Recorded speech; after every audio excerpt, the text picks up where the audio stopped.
Asking for help is one of the biggest problems that, I won't say problems, but one of the biggest things that veterans have a hard time doing.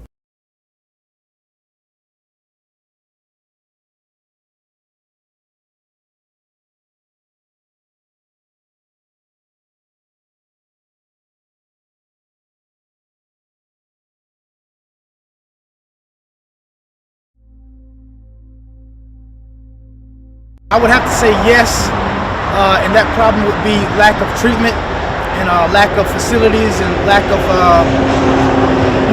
people that are qualified to take care of these veterans that come back home with some of these issues that they may deal with, pertaining to whatever they may have seen or been through in combat or whatever conflict that they had to experience.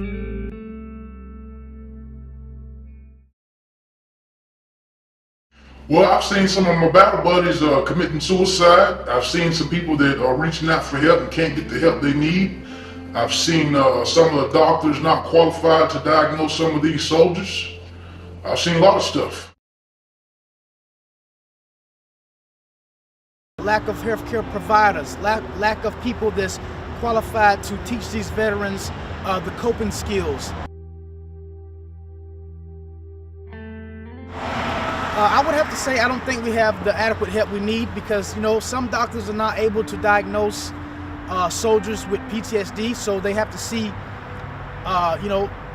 providers that aren't able to even diagnose them, properly. So they just have to see healthcare providers and other people that, is not really, I wouldn't say it's not helping them, but not giving them correct help that they need because the actual guys that are able to diagnose them are overbooked.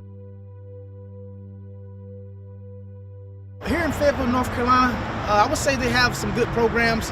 We're actually right here in front of one of the new VA facilities. We deploy out of Fort Bragg a lot, so there's a lot of soldiers here locally that's being affected by some of these psychological issues, such as PTSD, traumatic brain injuries, and so to speak.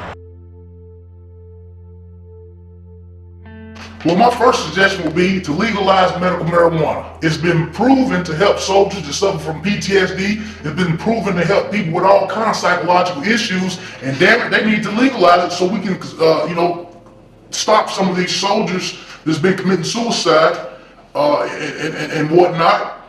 And damn it, that's what I think we should do. Legalize marijuana because it's going to help soldiers that need help. I think they need to take away the stigma. There's too much stigma out here, and these soldiers can't even, come to their command and tell them about the problem they have because of how they're going to be viewed.